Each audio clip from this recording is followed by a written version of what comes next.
Chef Mona langsung menghampiri Laila begitu gadis itu kembali. Sejak tadi, ia mondar-mandir gelisah di depan pondok Bill. Ia ingin tahu bagaimana hasilnya, apakah Laila berhasil menemui pengacara itu, dan apa yang sebenarnya dikatakan pria tersebut. Laila hanya menjawab semua pertanyaan itu dengan gelengan pelan. Tidak ada satupun kata yang keluar, dan sikapnya saja sudah cukup menjelaskan segalanya.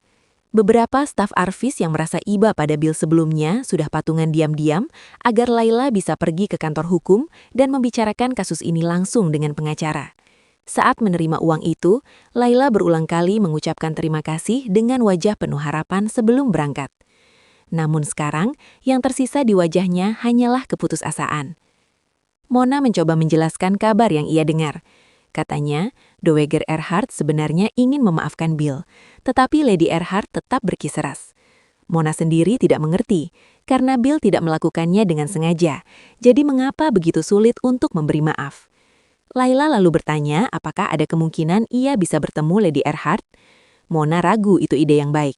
Ia justru menyarankan agar Laila mencoba menemui Duke saja, karena dari kabar yang beredar, Dowager dan Lady Earhart sudah sepakat menyerahkan keputusan akhir kepadanya. Mendengar itu, kepala Laila terasa berputar. Tubuhnya goyah, hampir roboh kalau saja Mona tidak sigap menangkapnya. Ia segera membimbing Laila masuk ke pondok, mendudukannya di kursi dekat perapian. Mona mencoba menghiburnya. Menurutnya justru ada sedikit keberuntungan karena keputusan ada di tangan Duke. Untuk perkara seperti ini, ia merasa Duke mungkin lebih bersimpati pada Bill dibanding ibu atau neneknya. Ia menepuk bahu Laila yang gemetar, menyuruhnya jangan menyerah. Tubuh Laila pun makin kurus, dan Mona khawatir kondisinya akan lebih buruk dari Bill jika terus begini. Ia bahkan sudah membawakan beberapa hidangan favorit Laila agar gadis itu mau makan. Laila hanya berterima kasih lirih dan berkata akan memesan nanti. Mona menatapnya penuh iba, menghela nafas berkali-kali sebelum akhirnya pergi. Begitu pintu depan tertutup, Laila menundukkan wajahnya ke dalam kedua tangan. Jawaban pengacara tadi bahkan lebih suram dibanding yang ia dengar dari polisi. Jika beruntung, Bill mungkin bisa lolos dari hukuman penjara. Tetapi gugatan perdata akan berjalan lama dan menguras biaya besar. Dan karena mereka tak mungkin menghindari kewajiban membayar kompensasi pada keluarga Earhart, memulai pertarungan hukum hanya akan menjadi kebodohan. Pada akhirnya, saran terbaik adalah mencoba membuat keluarga itu mencabut tuntutan. Artinya ia harus memohon pada keluarga Earhart untuk membatalkan tuntutan. Lebih tepatnya, ia harus kembali meminta pada Duke. Lagi. Sudah 3 hari sejak terakhir kali ia menemuinya di kabin. Sejak itu pula pikirannya tak lepas dari kesepakatan keji yang diajukan pria itu. Dengan gugup, ia menggigit bibir, lalu bangkit menuju dapur. Ia bahkan tak punya tenaga untuk membuat teh, jadi hanya meneguk air dingin beberapa kali. Hampir tak makan dan tak tidur selama berhari-hari membuat tubuhnya terasa kosong. Namun seburuk apapun keadaannya, ia yakin kondisi Paman Bill jauh lebih menyedihkan. Saat mengunjunginya di kantor polisi, pria itu tampak menua bertahun-tahun dalam semalam. Memikirkan itu saja membuat dadanya sesak. Ia duduk di meja makan dalam kebingungan. Kyle sudah pergi, Paman Bill di penjara, dan ia merasa lebih sendirian dari sebelumnya. Ia sadar tak bisa terus hidup seperti ini. Apapun caranya, ia harus menyelamatkan Paman Bill, dan satu-satunya jalan adalah menerima kesepakatan Duke. Berkali-kali ia memutar kemungkinan lain di kepalanya, tetapi tak pernah menemukan jalan berbeda. Ia mencoba berdiri dengan tekad, namun sebelum sempat melangkah, tubuhnya kembali lunglai ke kursi. Terbayang cara Duke memandangnya, dan rasa malu membuat tubuhnya gemetar.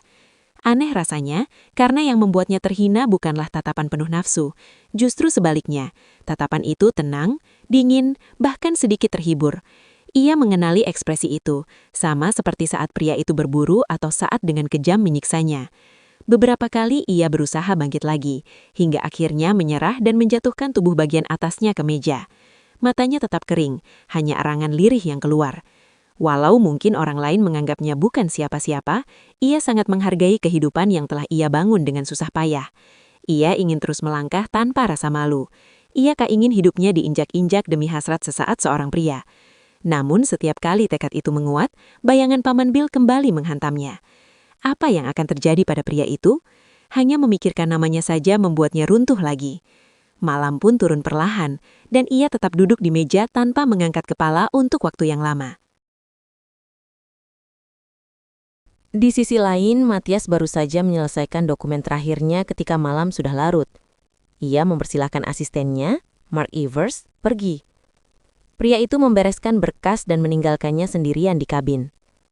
Belakangan ini, Matias memang lebih sering berada di kabin, sebagian karena mansion sedang tanpa listrik. Tetapi jelas itu bukan satu-satunya alasan. Ia yakin Laila akan datang malam ini. Hanya firasat, tetapi terasa begitu pasti. Beberapa hari terakhir, gadis itu pasti sibuk mencari jalan lain untuk menyelamatkan Bill Rammer. Dan sekarang, ia pasti sudah sadar bahwa tak ada pilihan selain tawarannya. Malam ketika Bill ditahan akibat ledakan, Matias melihat Laila jatuh tersungkur sambil menangis. Saat itulah ia tahu ia telah menemukan cara memotong sayap burung cantik itu agar tak lagi bisa terbang menjauh. Ia menemukan jalannya, lalu melaksanakannya. Sesederhana itu.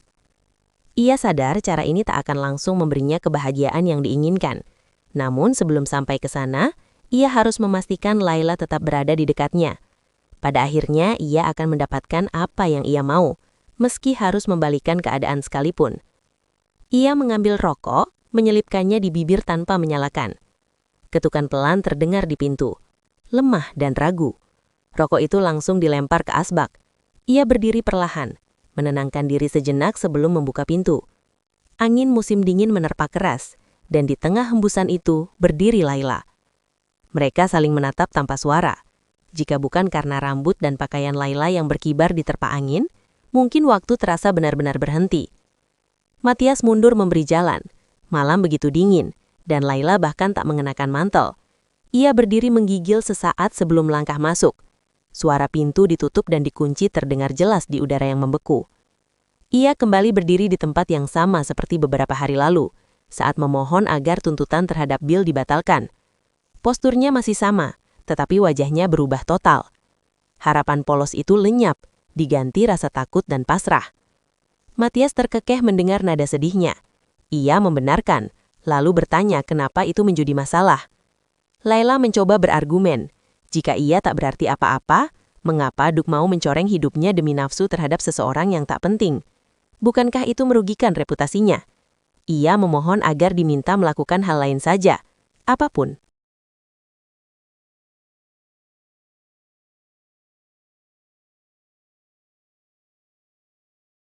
Matias justru mulai bercerita tentang kastil keluarga mereka di Resort Burke Selatan. Tentang bagaimana kakeknya membelinya untuk seorang wanita simpanan yang tinggal di sana hingga meninggal. Ia juga menyinggung ayahnya yang gemar menghabiskan waktu dengan wanita-wanita berbakat musik, termasuk seorang penyanyi sopran terkenal yang bahkan disukai istrinya sendiri. Lalu ia menatap Laila dan menyinggung reputasi mereka. Laila tak perlu penjelasan lebih jauh. Ia sudah tahu. Meski memiliki simpanan, dua Duke sebelumnya tetap dihormati dan dikagumi.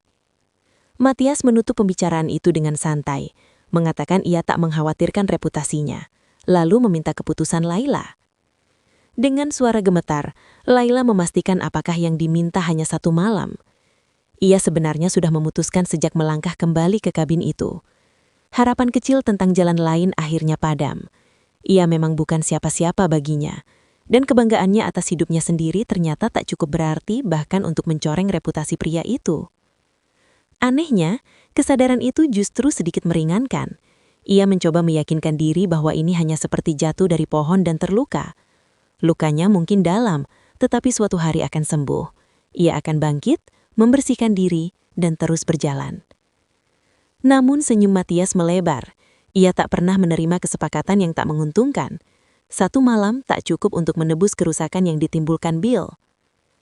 Ketika Laila menyadari bahwa maksudnya adalah menjadikannya simpanan, pria itu hanya tersenyum tanpa jawaban. Ia tak tahan lagi dan berbalik menuju pintu, tetapi berhenti beberapa langkah kemudian. Jika ia pergi sekarang, harapan terakhir akan hilang. Bill akan dipenjara, gugatan panjang akan menyusul, dan hidup mereka tak akan pernah sama. Ia berbalik lagi. Matias sudah menunggu, duduk tenang. Laila tahu pria itu tipe yang rela menghancurkan hidup orang lain demi keinginannya tanpa rasa bersalah. Ia akan memanfaatkannya lalu membuangnya seperti burung buruan. Saat ia menatap dengan mata berkaca-kaca, Matias berdiri dan mendekat. Laila gemetar, tak bisa lari. Tubuhnya akhirnya runtuh ke lantai dan pria itu berlutut di hadapannya. Ketika tangan Matias mulai membuka kancing blusnya, Laila refleks menahan. Ia diingatkan bahwa ia sendiri yang mengatakan bersedia melakukan apa saja. Jika tak mau, pintu ada di belakangnya. Ia membenci cara pria itu memojokkannya seolah semua adalah pilihannya sendiri. Dengan lirih, ia mengatakan tak akan pernah memaafkannya, lalu melepaskan blusnya dengan lemah. Matias hanya tertawa pelan, merobek blus itu hingga kancingnya terpental. Ia didorong ke lantai, dan bisikan bahwa pria itu menantikannya terdengar samar sebelum bibir mereka bertemu. Segalanya berubah menjadi potongan-potongan sensasi.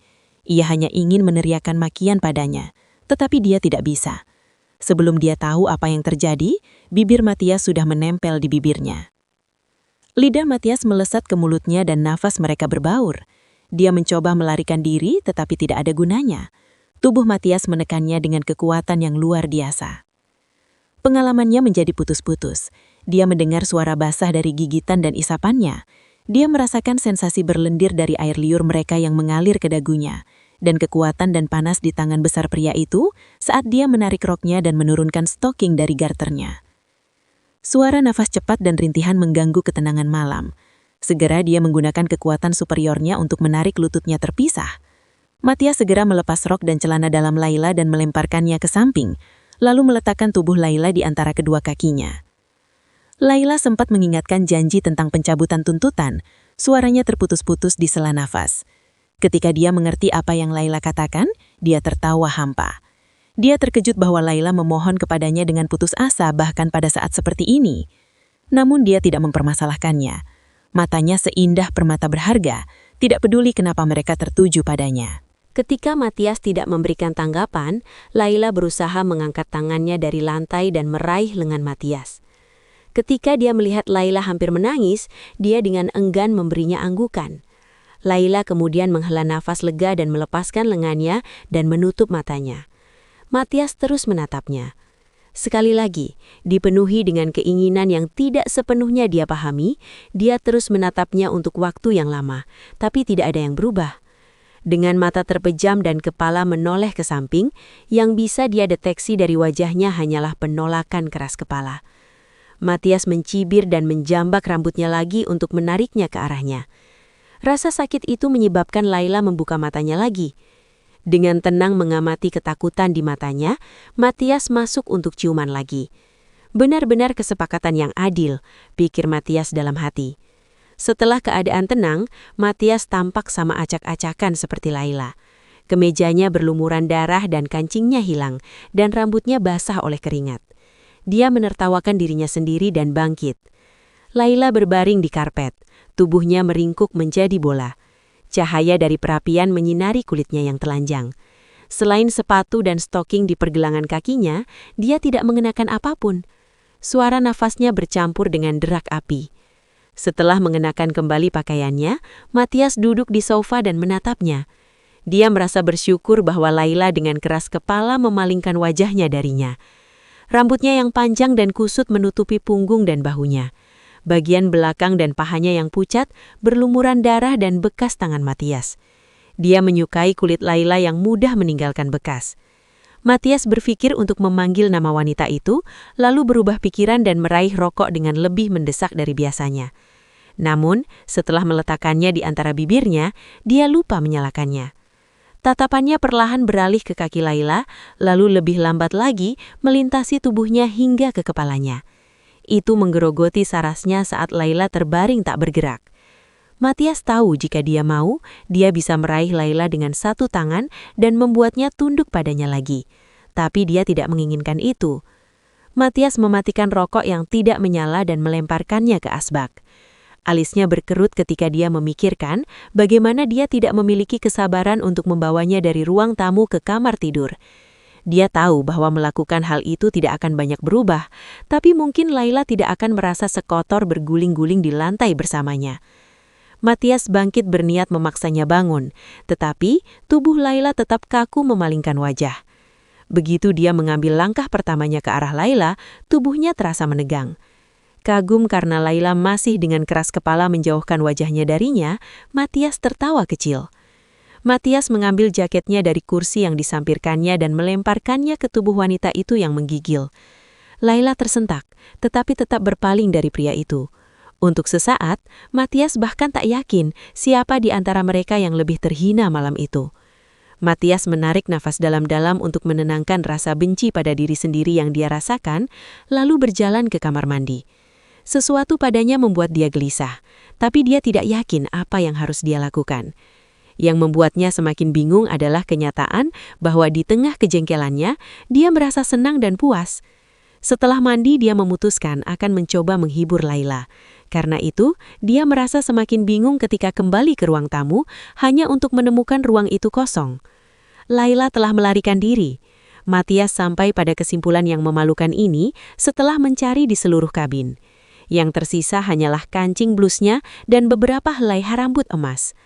Ketika dia melihat wanita itu telah meletakkan kembali jaketnya dengan rapi di kursi, dia tertawa terbahak-bahak. Dia membayangkan Laila berlari sepanjang jalan setapak di hutan di tengah malam musim dingin yang sangat dingin ini, sambil menyatukan kedua sisi blus tanpa kancingnya.